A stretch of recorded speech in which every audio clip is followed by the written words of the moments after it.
مسجد میں کسی کی تصویر لگانا صحیح ہے یا صحیح نہیں؟ سید کس طریقے سے بنتے ہیں اور اصلی سید کی پہچان کیا ہے؟ نماز میں اگر ہم کوئی چیز ایکسٹرا پڑھ دیں یا کوئی چیز بھول جائیں تو ایسی صورت میں ہماری نماز کا کیا حکم ہے؟ آئیں ان سوالات کے جوابات جانتے ہیں اس ویڈیو میں۔ سبیل کمنٹ وہ پروگرام ہے جس میں آپ اپنا سوال ہمیں کمنٹ باکس میں بھیجتے ہیں اور ان میں سے سلیکٹڈ سوالوں کا جواب پوری دنیا میں 100 سے زیادہ علماء کے ذریعے دیا جاتا ہے۔ بسم اللہ الرحمن الرحیم، اللہم صلی علی محمد وآل محمد وعجل فرجہم۔ ناظرین کرام السلام علیکم۔ ناظرین یہ چلتے ہیں اپنے پروگرام کو شروع کرتے ہیں امام معصوم علیہ السلام کی ایک نورانی حدیث کے ذریعے سے۔ پانچویں امام علیہ السلام ارشاد فرماتے ہیں، 3 چیزیں انسان کی کمر کو توڑ دیتی ہیں: عمل کو زیادہ سمجھنا، گناہوں کو بھول جانا، اپنی رائے کو پسند کرنا۔ اسی حدیث کے ساتھ چلتے ہیں اپنے پہلے سوال کی طرف۔ پہلا سوال یہ کیا گیا ہے کہ سید کیسے بنتے ہیں اور اصلی سید کی پہچان کیا ہے اور اصلی سید کون ہوتا ہے؟ آئیں جواب سنتے ہیں مولانا کے سوال۔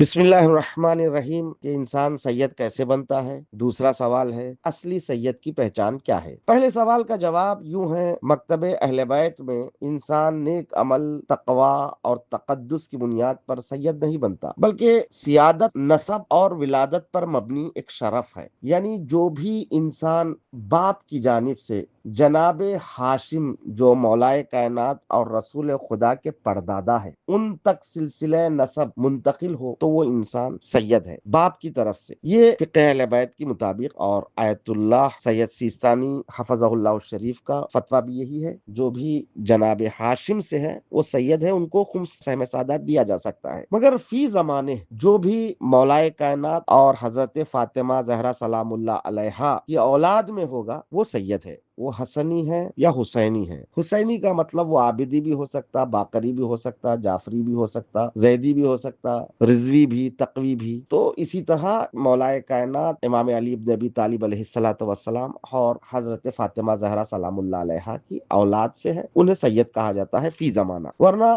جناب ہاشم کی اولاد سے ہونا کافی ہے سید ہونے کے لیے۔ تو یہاں پر ایک سوال پیدا ہوتا، اگر کوئی مولا عباس کی اولاد سے ہے تو کیا وہ سید ہے، جبکہ مولا عباس خود بطن حضرت زہرا سلام اللہ علیہا سے نہیں ہے؟ تو تقریباً علماء کا اس بات پر اتفاق ہے کہ ہاں وہ سید ہے، اس کو سہم امام دیا جا سکتا ہے، بشرط یہ کہ اس کی سیادت ثابت ہو۔ اب دوسری بات یہ ہے، جو دوسرا سوال ہے اصلی سید کی پہچان کیا ہے۔ اصلی سید کی پہچان یہ ہے کہ وہ خانوادہ، وہ خاندان لوگوں کے درمیان میں مشہور ہو پہلے ہی سے، نسلاً بعد نسلین، کہ یہ لوگ سید ہیں، تو شہرت عامہ کافی ہے ان کی سید ہونے کے لیے۔ دوسری علامت یہ ہے کہ ان کے پاس معتبر شجر نسب ہو۔ شجر نسب یعنی فیملی ٹری معتبر ہو، یعنی قدیم زمانے سے ان کے پاس وہ موجود ہو اور علماء کی اور علماء انساب کی تائید ہو، یا پھر کوئی کہیں سے آ گیا ہے، بس گیا ہے، وہ اپنے آپ کو سید کہہ رہا ہے، تو کوئی نہ کوئی معتبر ذریعہ ہو، عادل افراد ہو جو اس کی گواہی دے سکے، تو اس دوسروں کے لیے اس کی سیادت ثابت ہے۔ تو ان 3 طریقوں سے کسی بھی انسان کی اس کی اصلی سیادت ثابت ہو سکتی ہے۔ البتہ ڈی این اے کے ذریعے کسی کی سیادت ثابت نہیں ہو سکتی ہے۔ اسی طرح کسی نے خواب میں دیکھا کہ خواب میں مجھ سے کہا گیا کہ میں سید ہوں، تو خواب کے ذریعے بھی کوئی سید ثابت نہیں ہو سکتا۔ یا کوئی غیر معتبر شجر نسب، فیملی ٹری، یعنی مطلب جس کا کوئی آگے سے تعلق نہیں ہے، غیر معتبر شجر نسب مل گیا تو اس سے اپنے آپ کو سید کہنے لگے، یا کسی دادا کی قبر کی تختی پر سید لکھا ہوا مل گیا تو اپنے آپ کو سید کہنے لگے۔ یہ تمام چیزیں سیادت کو ثابت نہیں کر سکتی ہے۔ سیادت کو ثابت کرنے کے لیے معتبر ذرائع کا ہونا ضروری ہے۔ دوستو جس طریقے سے آپ اس ویڈیو کو دیکھ رہے ہیں، اسی طریقے سے دیگر مومنین اور دوستوں کے ساتھ بھی اس ویڈیو کو ضرور شیئر کیجیے گا، اور آپ سے ایک گزارش ہے کہ آپ جائیں پلے لسٹ کو چیک کریں اور وہاں پر دیکھیں کہ پریکٹیکل احکام کی کون کون سی ویڈیو ایسی ہے کہ جو آپ کے لیے مفید اور بعض ایسی ہیں کہ جو آپ کے لیے ضروری ہیں۔ اسی طریقے سے سبیل کمنٹ میں بھی بہت سے ایسے سوالات ایسے ہیں کہ جس کا جاننا ضروری ہے، تو آپ ایک پلے لسٹ ضرور جا کر چیک کیجیے گا۔ تو آئیں چلتے ہیں اگلے سوال کی طرف۔ اگلا سوال یہ کیا گیا ہے کہ اگر ہم نماز میں کوئی چیز بھول جائیں یا ایکسٹرا پڑھ دیں، مثلا جیسے قنوت، تو ایسی صورت میں کیا کرنا چاہیے؟ دوبارہ نماز پڑھی جائے یا پھر اسے ہی ہم کنٹینیو کر سکتے ہیں؟ آئیں جواب سنتے ہیں مولانا کے زمانے۔ اگر ہم نماز میں کوئی چیز بھول جائیں تو سب سے پہلے ہمیں یہ دیکھنا چاہیے کہ وہ چیز ہے کیا۔ اگر اس کا تعلق ارکان نماز میں سے ہے، یعنی نیت، تکبیرۃ الاحرام یا قیام بھی دو صورتوں میں، تکبیرۃ الاحرام کہتے وقت اور رکوع میں جانے سے پہلے، جسے قیام متصل برکوع کہا جاتا ہے، یا خود رکوع بھول جائیں یا ایک ہی رکعت کے دونوں سجدے، یہ وہ امور ہیں جو واجب ہونے کے ساتھ ساتھ رکن نماز بھی ہیں، یعنی جان بوجھ کر ان 5 چیزوں میں سے کسی ایک کو ترک کر دیا ہے یا بھول گئے ہیں، دونوں صورتوں میں نماز باطل ہے۔ لیکن ان کے علاوہ جو دیگر واجبات ہیں، جیسے قراءت یعنی حمد و سورہ کا پڑھنا، تشہد، سلام، ذکر وغیرہ، اگر جان بوجھ کر ترک کر دیا ہے تو نماز باطل ہے، لیکن بھول جانے کی وجہ سے چھوٹ گئے ہیں تو نماز صحیح ہے۔ فرض کریں کہ اگر کوئی حمد و سورہ پڑھنا بھول جائے اور رکوع میں داخل ہو گیا ہے تو نماز صحیح ہے، چونکہ قراءت یعنی حمد و سورہ کا پڑھنا واجبات میں سے ہے، رکن نہیں ہے۔ لیکن اگر کوئی رکوع کرنا بھول جائے تو نماز باطل ہو جائے گی، چونکہ رکوع واجب ہونے کے ساتھ ساتھ رکن نماز بھی ہے۔ اس کے علاوہ ایک تیسری صورت ہے مستحبات نماز کی، جیسے قنوت وغیرہ۔ مستحبات نماز کو جان بوجھ کر ترک کر دیا ہے یا بھول گئے ہیں، دونوں صورت میں نماز صحیح ہوگی۔ البتہ قنوت ان مستحبات میں سے جس کی بہت زیادہ تاکید کی گئی ہے، لہذا اگر کوئی شخص قنوت پڑھنا بھول جائے اور اس سے پہلے کہ رکوع کی حد تک جھکے اسے یاد آ جائے تو مستحب ہے کہ قنوت پڑھے، اور اگر رکوع میں یاد آئے تو مستحب ہے کہ رکوع کے بعد قضا کرے، اور اگر سجدے میں یاد آئے تو مستحب ہے کہ سلام کے بعد قضا کرے۔ قنوت میں کسی خاص دعا کا پڑھنا ضروری نہیں ہے، بلکہ انسان جو ذکر بھی پڑھے کافی ہے، خواہ ایک مرتبہ سبحان اللہ ہی کیوں نہ ہو، بلکہ اکثر فقہا نے تو عربی زبان کے علاوہ کسی اور زبان میں بھی قنوت پڑھنا جائز قرار دیا ہے، اور دیر تک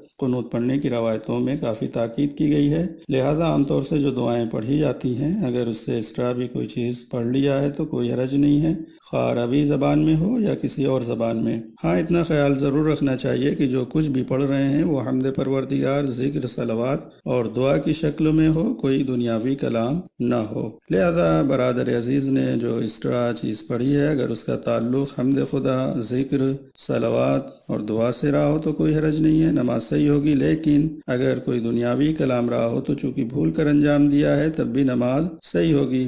ہاں، دوران نماز بیجا کلام کرنے کے لیے نماز کے بعد 2 سجدے سہو کرنا ہوگا۔ ناظرین کرام، اگر آپ کے ذہن میں کوئی شرعی سوال موجود ہے تو آپ یہیں کمنٹ باکس میں اپنے سوالات کو پوچھ سکتے ہیں، یا پھر آپ ہمارے دی گئے واٹس ایپ نمبر پر بھی اپنے سوالات کو پوچھ سکتے ہیں۔ لیکن ہاں، ہر صورت میں اپنے مرجع وقت کا نام ضرور لکھا کریں، اور اگر آپ کا کوئی پرسنل سوال ہے تو آپ ہماری دی گئی ای میل آئی ڈی پر بھی اپنے سوالات کو پوچھ سکتے ہیں۔ تو آئیں چلتے ہیں اپنے آخری سوال کی طرف۔ آخری سوال یہ کیا گیا ہے کہ مسجد میں کسی کی تصویر لگانا کیسا ہے؟ آیا ہم تصویر لگا سکتے ہیں یا تصویر نہیں لگا سکتے؟ آئیں جواب سنتے ہیں مولانا کی زبانی۔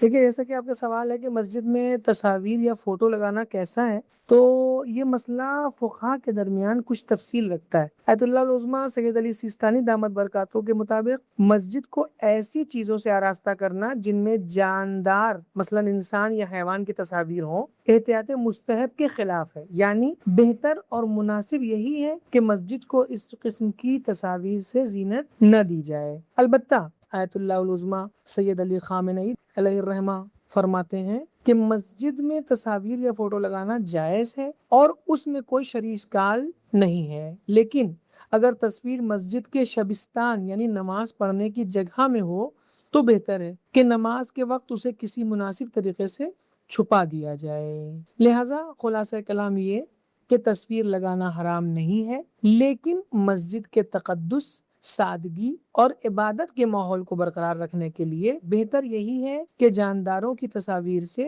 اجتناب کیا جائے، اور اگر موجود ہوں تو نماز کے وقت انہیں ڈھک دیا جائے۔ والسلام علیکم ورحمۃ اللہ وبرکاتہ۔ محرم میں آئیبرو بنوانا یا فیشیل کروانا اسلامک اعتبار سے جائز ہے یا جائز نہیں؟ اختلاف کی وجہ سے ایک دوسرے کے گھر مجلس نہ جانا شرعی اعتبار سے کیا حکم رکھتا ہے؟